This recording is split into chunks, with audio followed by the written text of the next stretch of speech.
321 bebês nascem no Brasil a cada hora.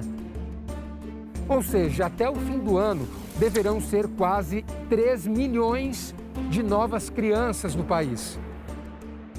Essa é uma estimativa feita em cima de números do IBGE.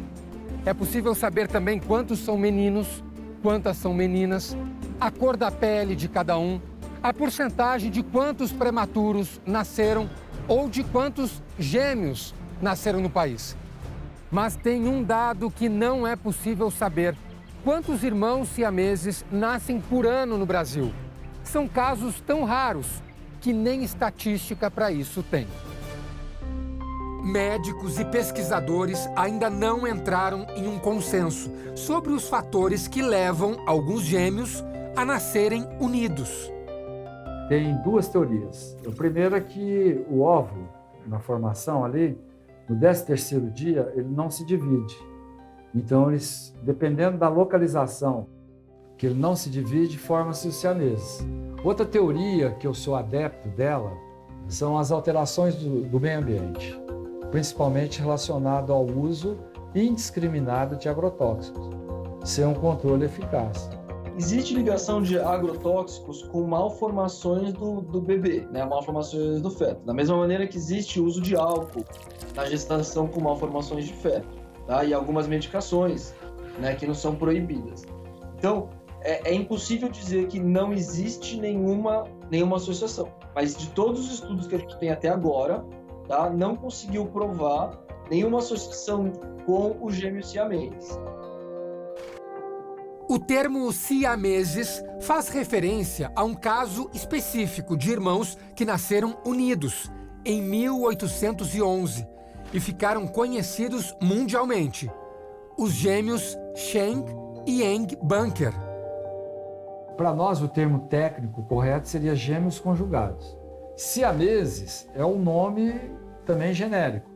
Por que siameses? Porque os primeiros gêmeos siameses descritos no mundo, eles vieram de uma cidade chamada Sião, um país chamado Sião, né? Que hoje é a Tailândia. Eles morreram aos 63 anos e mesmo sem nunca terem se separado, levaram uma vida normal e tiveram 21 filhos. Um dos primeiros casos de gêmeos unidos já documentado ocorreu na Inglaterra no ano 1100. As irmãs Mary e Elisa viveram até os 34 anos. Calcula-se que no mundo a ocorrência de siameses seja de um caso para cada 200 mil bebês nascidos vivos. Há pelo menos 12 tipos diferentes de gêmeos conjugados. Os craniópagos são os unidos pela cabeça, né? Eles representam 1% dos gêmeos siameses. Esse é o mais raro e o mais complexo. O segundo grau de complexidade vem para a nossa especialidade, que seria os gêmeos conjugados chamados tóraco-onfalópagos, né? Ou seja, unidos pelo tórax e abdômen. Os isquiópagos, que são unidos pela bacia e pelo abdômen. Esses representam aí cerca de 20% dos gêmeos siameses. Em 2018, as gêmeas Maria Isadora e Maria Isabela, unidas pelos crânios, saíram do interior do Ceará para passar pela cirurgia de separação em Ribeirão Preto, no interior paulista. O procedimento inédito no país foi acompanhado por uma equipe médica americana. As irmãs Laura e Laís são unidas pelo abdômen. O cirurgião pediátrico Zacarias Calil, um dos maiores especialistas em procedimentos de separação de siameses do país, acompanha as meninas desde o parto. Se o senhor conseguir fazer a cirurgia nelas, separá-las, elas vão ter uma vida normal? Normal. O que eu acho interessante nisso, que às vezes elas têm uma deficiência física, mas isso não é impedimento, porque o que manda é a cabeça, né? É o cérebro delas. São pessoas que podem se tornar adultos assim extremamente estudiosos, né? Valorizados, e cada um na sua profissão. No caso da Laura e da Laís, elas podem ficar com que tipo de sequela? Dificuldade no andar, no caminhar, né? Porque ela tem a bacia aberta assim. Mas depois você pode ir, né, consertando. Eu acho que isso assim, não vejo problema em relação a isso. Dr. Khalil já fez 20 cirurgias de separação. Nem todos os 43 casos que passaram pelo seu consultório foram de cirurgias viáveis de realizar. Com 2 bonecas, o Dr. Khalil explica a ligação de Laura e Laís. E elas são unidas daqui e aqui, pela bacia, pelo abdômen, né? E pela bacia. 80 graus. Nessa impressão 3D, é possível ver que as bacias das duas são abertas e ligadas. Elas compartilham os ureteres, as genitálias e parte do intestino.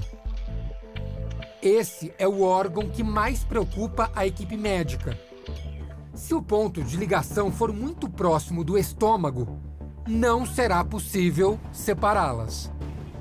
A comunicação for muito alta, aí você vai colocar em risco uma delas. Então, nesse caso, nós temos que abandonar a cirurgia. Existe esse risco, que eu até expliquei para a família, porque senão ela não vai sobreviver. Então, não justifica, pelo menos eu penso assim, né? Não justifica você fazer um procedimento no qual você vai colocar em risco de morte uma delas. Por exames de imagem, não é possível enxergar o ponto exato da ligação.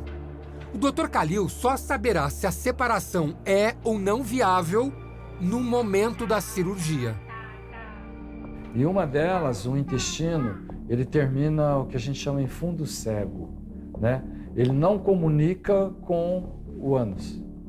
Uma delas tem isso, que é um fator complicador, né? Porque nós vamos ter que reconstituir isso aí. Mas se a família decidisse por querer fazer a cirurgia da mesma maneira, o senhor faria, doutor? Não faria. Eu não teria, assim... A minha ética não permite isso. Eu decidi quem vai viver, quem vai morrer, entendeu? Essa é a última consulta antes da cirurgia. E aí? E aí, doutor, tudo certinho? Tudo bem? Além de passar as orientações para a família, o Dr. Khalil faz uma lavagem intestinal nas meninas. Os órgãos precisam estar limpos para que não haja complicações durante o procedimento de separação. Em seguida, Liliane e Lina carregam as meninas para o banho. A manobra, hoje difícil pelo peso das duas, que juntas passam dos 18 quilos, já foi ainda mais complicada quando as gêmeas eram recém-nascidas. Porque hoje elas já conseguem ficar sentadinhas ali dentro da banheirinha, então já é possível só a mãe, sozinha, conseguir dar banho nelas. Mas antes não era assim, antes você precisava de ajuda, né, mãe? Quem me ajudava sempre era minha irmã, né? Minha irmã já tá comigo até hoje. A necessidade de separar as duas irmãs uniu ainda mais outras duas.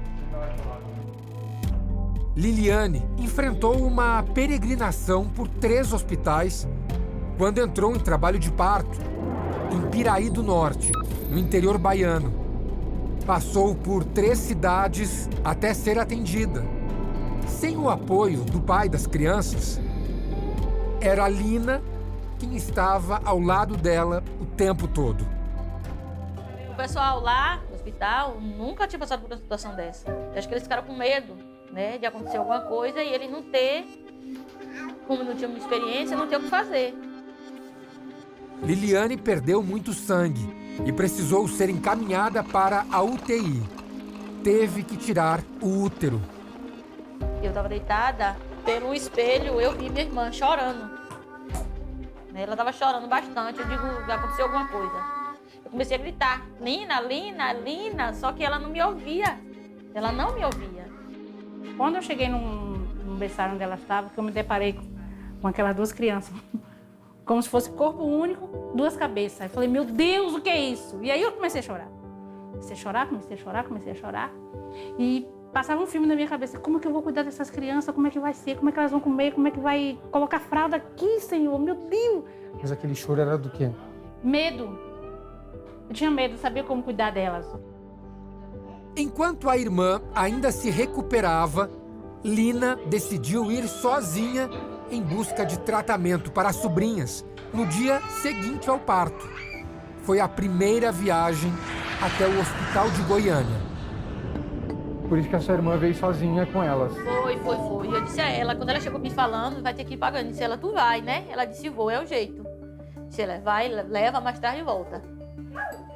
Leva, mais tarde volta, que eu quero minha filha.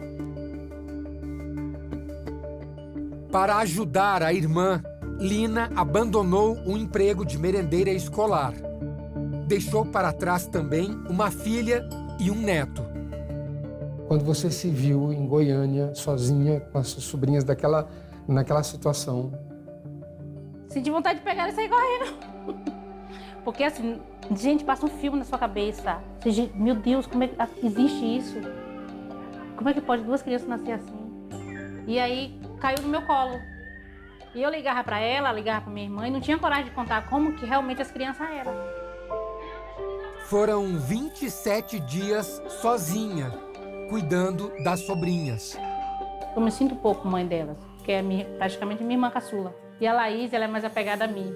Se eu olho para ela, assim, minha irmã tá aí, eu tô aqui, ela fala assim, vem cá, vem cá. Então, assim, é um amor incondicional. Independente do que elas são, do que elas não são, para mim e minhas filhas. Um pedacinho de mim que tá aí chegando e vamos continuar nessa batalha, eu sei que vai dar certo. Daqui a pouco eu tô em casa com elas 2. Lina, Laura e Laís voltaram para a Bahia. E a família ficou aguardando o hospital marcar a data da cirurgia. Desde outubro, as meninas vêm passando por procedimentos preparatórios. O principal deles foi a colocação de expansores debaixo da pele. São bolsas de silicone, né? Vazias, que você coloca debaixo da pele e tem uma válvulazinha, né? E você vai injetando soro fisiológico. Você coloca a bolsa, passa 20 dias, você vai injetando. E a pele vai esticando como se fosse uma gravidez. O abdômen aqui é único, né? A hora que você separa, você não tem pele para fechar. Suficiente. Isso aí o paciente não resiste.